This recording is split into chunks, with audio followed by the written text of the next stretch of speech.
Hello guys, आप सभी का कृष्णा ग्रुप ऑफ कॉलेज में स्वागत है। हमारा जो बीएड 2 वर्षीय प्रोग्राम है, हम उसके अंतर्गत अपने बीएड फर्स्ट ईयर में पेपर कोड E103 के अंतर्गत अध्ययन कर रहे थे। हमारा पेपर का नाम है अधिगमकर्ता के रूप में विकास। क्या नाम है हमारे पेपर का? अधिगमकर्ता के रूप में विकास, growing up as a learner. हमारे इस पेपर में यूनिट फर्स्ट के अंतर्गत हमारा एक चैप्टर है व्यक्तिगत भिन्नताओं वाले बालकों के प्रकार और उनकी शिक्षा। यानी कि बहुत सारे एक ही कक्षा कक्ष में समान आयु वर्ग के छात्रों में अलग अलग भिन्नताएं पाई जाती है। उन सभी के कौन कौन से प्रकार है उनका अध्ययन कर रहे हैं। उनकी शिक्षा कैसी होनी चाहिए जिससे कि वह एक समान सभी छात्रों के साथ शिक्षा ग्रहण कर सके, हम उस पर अध्ययन कर रहे थे। तो हमारा जो आज का टॉपिक है वह है अपराधी बालक। हमारे अपने इस टॉपिक के अंदर अपराधी बालक का अर्थ जान लिया है अपनी पिछली वीडियो में, उनकी परिभाषाएं, इनकी पहचान कैसे कर सकते हैं हम, ये सब हमने अपनी पिछली वीडियो में पढ़ लिया है। हमारा यह टॉपिक कंप्लीट नहीं हुआ था। इस टॉपिक के अंदर हमें अपराधी बालकों के कारण, यानी ऐसे कौन कौन से कारण है जिन कारणों की वजह से एक बालक अपराधी वृत्ति अपनाता है या अपराध करने लगता है, अपराधी बन जाता है, हम उन्हीं कारणों का अध्ययन कर रहे थे। हमने इसके अंदर अपने जो निम्न कारण होते हैं उनमें से वंशानुक्रम संबंधी कारण जो है हमारे, इनका अध्ययन हमने अपनी पिछली वीडियो में कर लिया है। और हमारे शारीरिक जो कारण है उनका भी हमने अपनी पिछली वीडियो में अध्ययन किया है। और हमारे पर्यावरण संबंधी कौन कौन से कारण हैं, इसमें एक तो पारिवारिक कारण होते हैं जो हमारे पर्यावरण संबंधी कारण है, एक परिवार से बाहर के कारण होते हैं, यानी कि परिवार से बाहर का जो पर्यावरण है वह भी होता है जो एक बालक को अपराधी बनाने के लिए मजबूर करता है। इसमें बालक अपराधी बन जाता है। सो गाइस, हमारा जो आज का पॉइंट है, मेन बिंदु वह है आर्थिक कारण। यानी कि जो अपराधी बालकों के कारण है उसके अंतर्गत हम आर्थिक कारणों का अध्ययन करेंगे कि किस प्रकार से आर्थिक कारण भी एक बालक को अपराधी बनने के लिए मजबूर कर देते हैं। हम अपने पॉइंट पर आते हैं। हमारे एक बहुत ही अच्छे राइटर हुए हैं, राइटर मान लीजिए, वैज्ञानिक मान लीजिए, मनोवैज्ञानिक मान लीजिए, ठीक है। उनका नाम है कुप्पू स्वामी। क्या नाम है? कुप्पू स्वामी।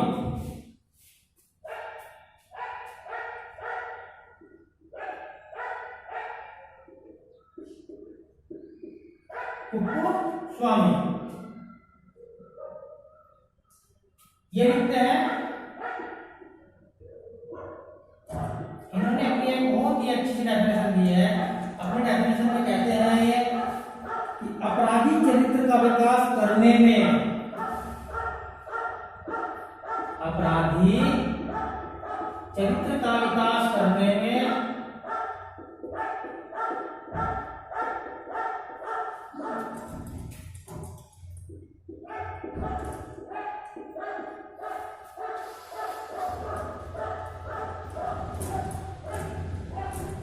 गरीबी का अत्यंत महत्वपूर्ण कारक है।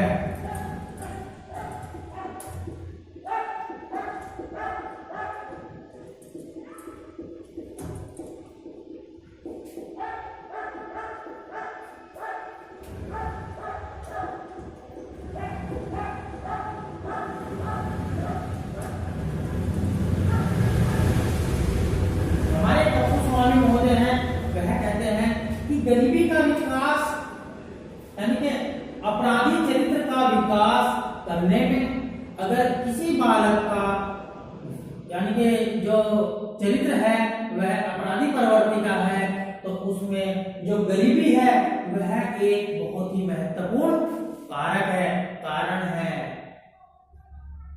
हमारे देख लो कपिल स्वामी जी ने कितनी अच्छी व्याख्या दी है कि अगर किसी के अपराधी चरित्र का विकास होता है तो हेलो गाइस, हमारे जो कपिल स्वामी महोदय हैं वह कहते हैं कि अपराधी चरित्र का विकास करने में गरीबी अत्यंत महत्वपूर्ण कारण है।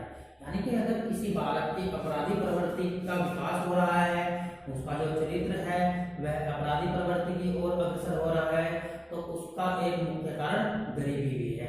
क्योंकि गरीब होने के साथ साथ में एक बालक को उसकी जरूरतों का सामान नहीं मिल पाता,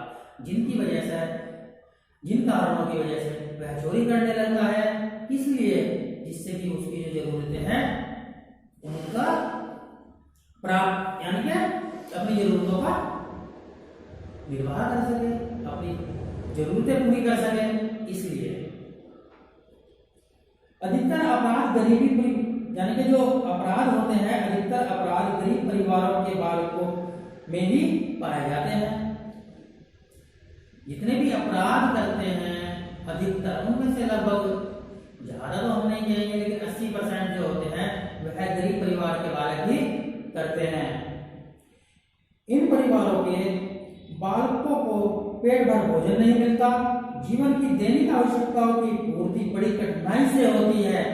इन बालकों की जो दैनिक जीवन है, रोजमर्रा का जो जीवन है, उसकी जो आवश्यकता है उनकी पूर्ति भी बहुत कठिनाई के साथ होती है, जिसके कारण वह अपराधी प्रवृत्ति अपना लेते हैं और अपराध करने लगते हैं। अनेक इच्छाएं अतृप्त रह जाती हैं, इसलिए इनका झुकाव अपराध करने की ओर जल्द ही जाता है। उनकी जो इच्छाएं हैं वह अतृप्त रहती हैं और उनका जो ध्यान है वह अपराध की ओर चला जाता है। इंग्लैंड के अनेक मनोवैज्ञानिकों ने परीक्षण के द्वारा यह ज्ञात किया कि लंदन के उन मोहल्लों में ही अधिक बाल अपराधी पाए जाते हैं जहां गरीब परिवार रहते हैं।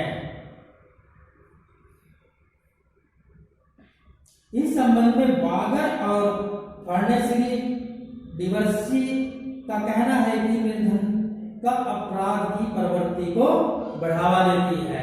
कुछ मनोवैज्ञानिक है जो इस बात को कहते हैं कि जो निर्धनता होती है वह अपराध की प्रवृत्ति को बढ़ावा देती है, क्योंकि जब बालक की जरूरतें पूरी नहीं होगी, उनकी जो उनकी जो इच्छाएं हैं वह अतृप्त रह जाएगी, तो उन इच्छाओं को पूरा करने के लिए वह बालक अपराध जैसी प्रवृत्ति अपना लेगा और अपराधी बन जाएगा।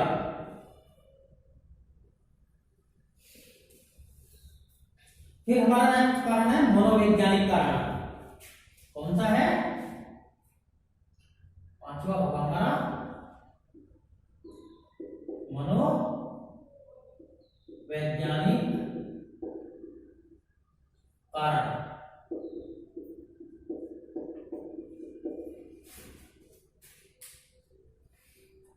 बाल अपराध के मनोवैज्ञानिक कारणों को हम 4 भागों में यानी कि इसके 4 प्रमुख कारण बता सकते हैं।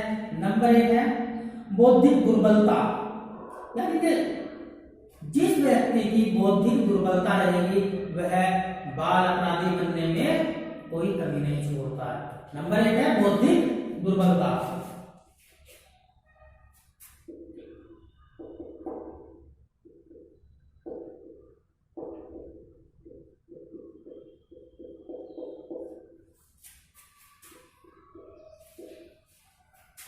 नेक्स्ट है मानसिक रोग।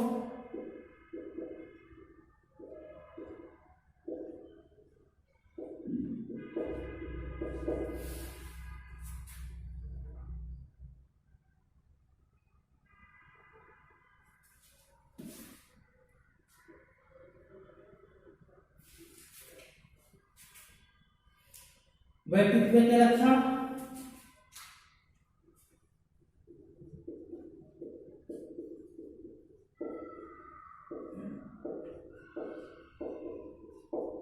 और नंबर 4 है हमारा बी,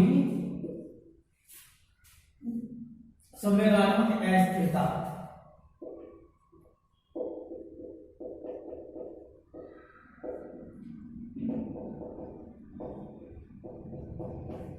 मनोवैज्ञानिक कारणों के अंतर्गत हम क्या है 4 कारण मुख्य रूप से उत्तरदायी मानते हैं। नंबर 1 है इनमें बौद्धिक दुर्बलता, यानी कि जिन बालकों की बौद्धिक दुर्बलता रहेगी वह बालक अपराध जैसी प्रवृत्ति अपनाने में लगे रहेंगे और उधर ही दौड़ेंगे। नंबर 2 है मानसिक रोग। अगर कोई व्यक्ति मानसिक रोग से पीड़ित है, उसके अंदर कोई मानसिक विकार है, तो वह बालक भी अपराधी प्रवृत्ति अपनाता है। नंबर 3 है हमारा व्यक्तित्व के लक्षण। बहुत से व्यक्तियों में इस प्रकार के लक्षण होते हैं जो उन्हें जन्मजात मिलते हैं, जो यानी कि वह बाल अपराधी बन जाते हैं, यौन अपराध जैसी प्रवृत्तियां अपनाते हैं, चोरी करते हैं, झूठ बोलते हैं, इस प्रकार के लक्षण पाए जाते हैं। नेक्स्ट संवेगात्मक अस्थिरता। उन बालकों का जो संवेग होते हैं वह अस्थिर होते हैं, यानी कि वह अपने संवेगों पर कंट्रोल नहीं कर पाते हैं। जैसे कि अगर किसी बालक को किसी ने कुछ कह दिया तो वह बालक एकदम क्रोधी हो जाएगा, गुस्सा करने लगेगा, कुछ भी उठाकर उसको मार देगा। इसीलिए उनकी जो अस्थिरता है, क्योंकि वह अपने जो संवेग है उन पर कंट्रोल नहीं कर पाते, जिसके कारण वह अपराध जैसी प्रवृत्तियां कर लेते हैं। अगर किसी ने किसी बालक को डांट दिया, धमका दिया या पिटाई लगा दी, तो उनके संवेग इतने उत्तेजित हो जाते हैं कि वह बदला करने के लिए किसी भी हद तक गुजर जाते हैं, क्योंकि वह अस्थिर, उनके जो संवेग होते हैं वह अस्थिर होते हैं, स्थिर नहीं होते। उन ऐसे बालकों का अपने ऊपर ही कोई भी कंट्रोल नहीं होता और वह अपराध जैसी प्रवृत्ति अपना लेते हैं। इसमें संवेगात्मक अस्थिरता सबसे बड़ा महत्वपूर्ण कारण है, क्योंकि जो संवेगात्मक अस्थिरता है अपराधी बनने के लिए वह सबसे ही महत्वपूर्ण कारण है। प्रेम और सहानुभूति का अभाव, संवेगात्मक असुरक्षा, कठोर अनुशासन, हीनता की भावना, अपर्याप्तता, विद्रोह की प्रतिक्रिया, दृढ़ एवं तीव्र आवेग, भावना ग्रंथियों का निर्माण, उचित समय पर प्रशंसा, सम्मान और प्रोत्साहन का न मिलना, मानसिक आवश्यकताओं का पूरा न होना, अत्यधिक तिरस्कृत होना आदि बालकों के व्यक्तित्व को असंतुलित बना देते हैं, जिनके कारण वह अपराध जैसी प्रवृत्ति अपना लेते हैं। हमारे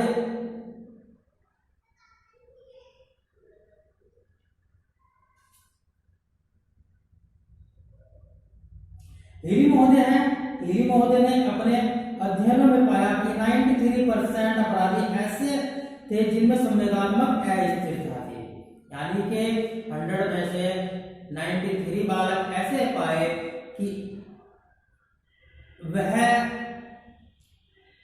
संवेगात्मक अस्थिरता के कारण अपराधी बन गए थे। अभी हमारा जो अपराधी बालकों के कारण थे वह तो पूरा हो गया। अब अपराधी बालकों का उपचार, यानी कि हम अपराधी बालकों का उपचार किस प्रकार से कर सकते हैं।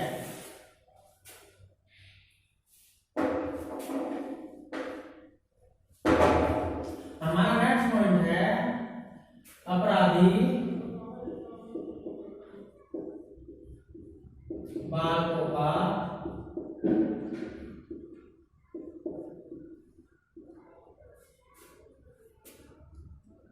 उपचार।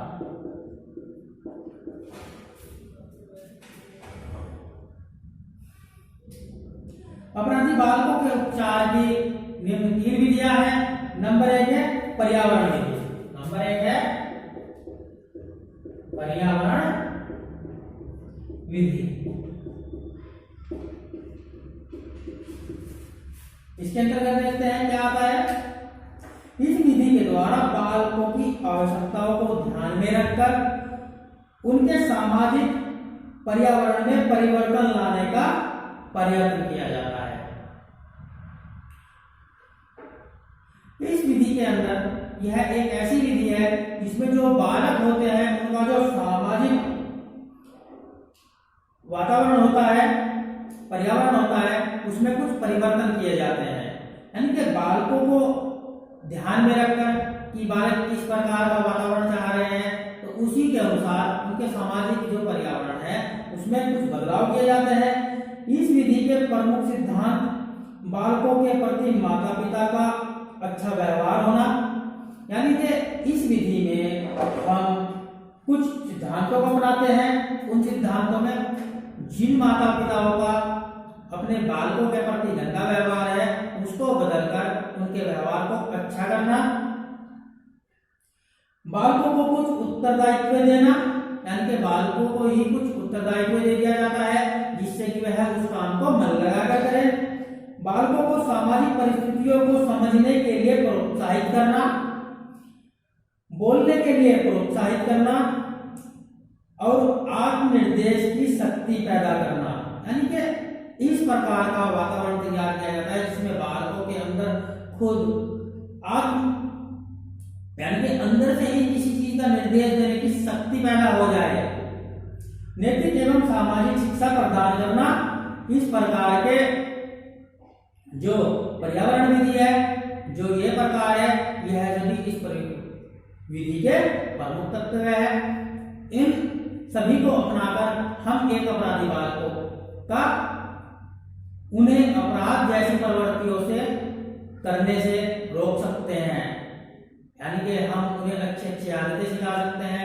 उनका माहौल ही अगर चेंज बदल दिया जाए तो वह दूसरे माहौल में जाकर, यानी कि दूसरे पर्यावरण में जाकर अपनी इन गलतियों को सुधार सकते हैं।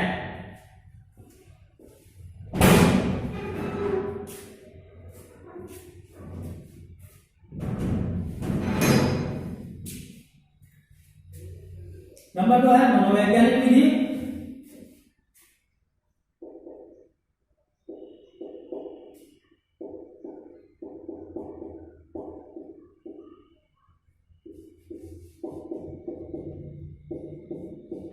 कौन सी है भाई?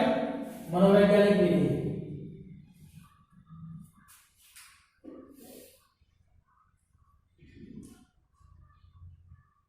इस विधि के द्वारा मनोवैज्ञानिक ढंग से बालकों के अपराधों के कारणों को जानकर उनका उपचार किया जाता है। यानी कि हमारी जो मनोवैज्ञानिक विधि है इसमें हम जो बालक होते हैं उनके कौन कौन से कारण हैं जिनके द्वारा वह अपराधी प्रवृत्ति अपना रहे हैं, अपराधी बन रहे हैं, उन कारणों को जानकर उनका उपचार किया जाता है जिससे कि उन्हें अपराध करने से रोका जा सके और उनकी अपराध जैसी प्रवृत्ति या वृत्ति को बदला जा सके। इनमें 3 विधियों का प्रयोग किया जाता है। नंबर 1 है non directive technique, number 2 psychodrama और नंबर 3 है सोशियोड्रामा। यानी कि ये इस प्रकार की विधियां हैं जिनके द्वारा हम बालक को इन विधियों में इनरोल कर उन्हें गलत आदतों से रोक सकते हैं। जैसे कि सोशियोड्रामा है, उसमें हम बालकों को एक सामाजिक किरदार निभाने के लिए प्रयोग करते हैं और उन्हें जो सामाजिक नाटक होते हैं उनके द्वारा हम उन बालकों को अच्छी आदतें सिखा सकते हैं। हम अपनी इस विधि के द्वारा भी इन बालकों का उपचार कर सकते हैं और उन्हें अपराध जैसी प्रवृत्ति करने से रोक सकते हैं। नेक्स्ट है हमारा मनोविश्लेषणात्मक विधि।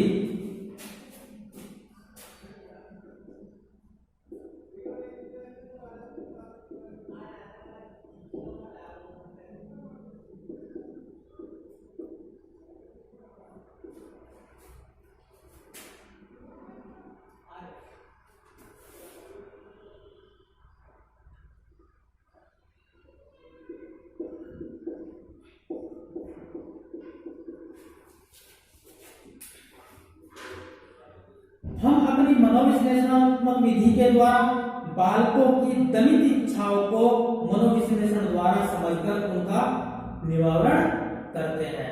यानी कि हमारी जो मनोविश्लेषणात्मक विधि है उसके द्वारा जो बालकों की दमित इच्छाएं हैं, जिन इच्छाओं को पूरा न होने की वजह से वह बालक अपराध जैसी प्रवृत्ति अपनाने लगे हैं, घोर अपराध करने लगे हैं, जो समाज के कानून के विरुद्ध जाकर बहुत ही घिनौने अपराध करते हैं, हम ऐसे बालकों की वो जो दमित इच्छाएं हैं उनका पता कर उनका निवारण करते हैं, उनकी जो दमित इच्छाएं हैं उनको पूरा करने का प्रयास किया जाता है, जिससे वे अपराध जैसी प्रवृत्ति न करें और एक अपराधी बालक बनने से बच जाए।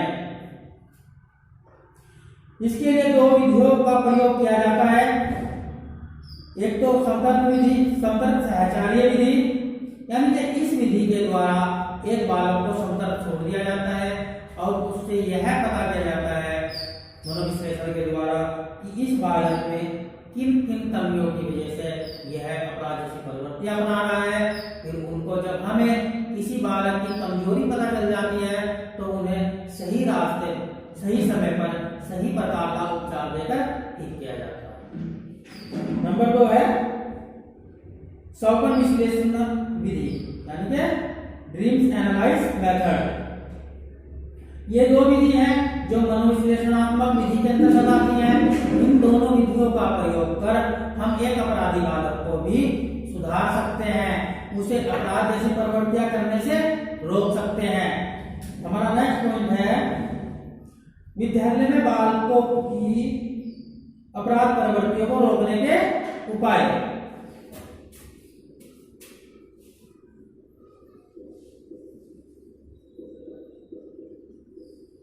विद्यालय में बालकों की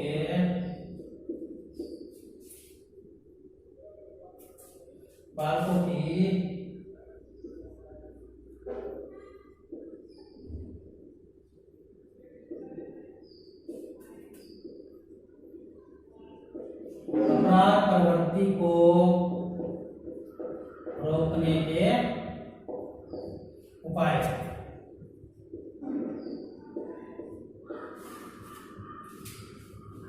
हम अपने विद्यालयों के द्वारा भी जो बालक अपराधी प्रवृत्ति के होते हैं या अपराध जैसी प्रक्रियाओं में संलग्न होने के लिए प्रयासरत रहते हैं, उनको रोकने के उपाय कर सकते हैं, जो निम्न प्रकार है। विद्यालय को बालक के समस्त शारीरिक, मानसिक, संवेदनात्मक और सामाजिक विकास के लिए उत्तम पर्यावरण का निर्माण करना चाहिए।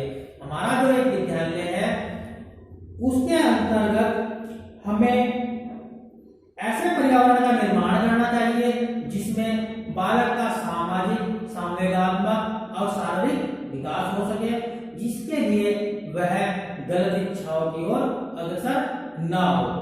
क्योंकि अगर उन्हें सही प्रकार से उनका शारीरिक विकास होगा, उनका संवेदनात्मक विकास होगा, तो वह गलत प्रवृत्ति की ओर जाएंगे ही नहीं। हमारा नेक्स्ट पॉइंट है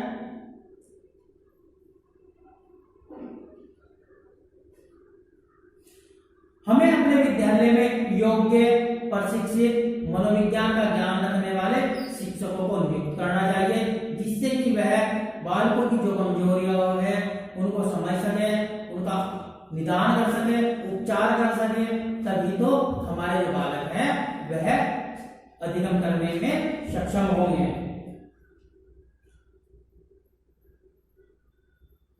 नेक्स्ट पॉइंट हमारे विद्यालय के अंदर जो शिक्षण विधियां है, पाठ्यक्रम है, वह बालकों की रुचि और योग्यताओं के अनुसार होना चाहिए।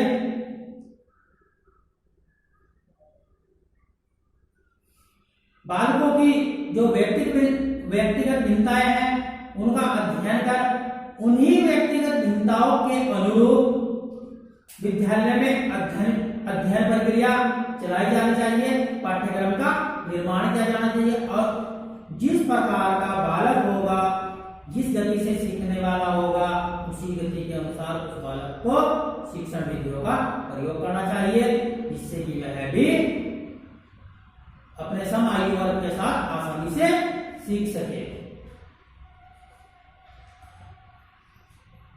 विद्यालय में बालकों के साथ प्रेम एवं सहानुभूति का व्यवहार किया जाना चाहिए।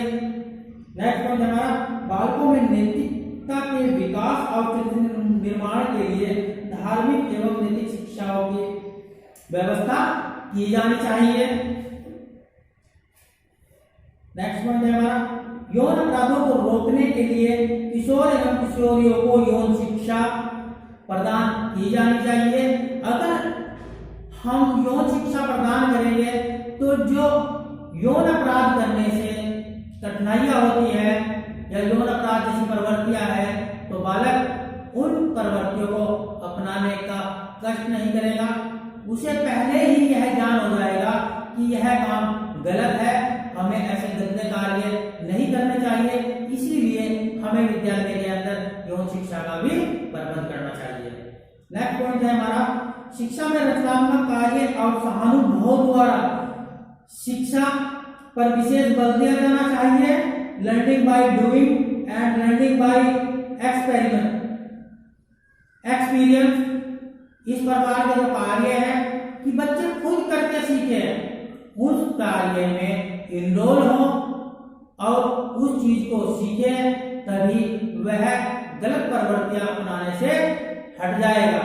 अगर हम इस प्रकार से बच्चों का सहयोग नहीं करेंगे तो वह खाली समय में गलत आदतें ही अपनाएगा।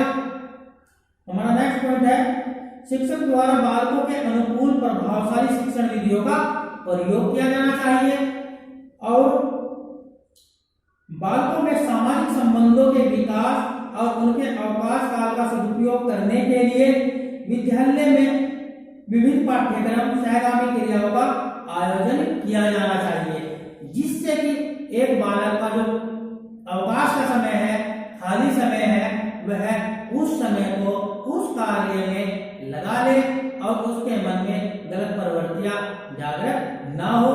अगर हम ऐसा कर पाएंगे तो जब किसी बालक को खाली समय ही नहीं मिलेगा तो वह गलत कार्य करने से तो खुद ब खुद हट जाएगा और वह अच्छी आदतें सीखेगा। हमारा नेक्स्ट पॉइंट है, बालकों में उत्तरदायित्व की भावना पैदा करने के लिए स्वशासन की व्यवस्था की जानी चाहिए। हमें अपने विद्यालय के अंदर ऐसा यानी कि अनुशासन रखना चाहिए जिसमें प्रत्येक बालक उस अनुशासन बनाने में अपना उत्तरदायित्व समझे।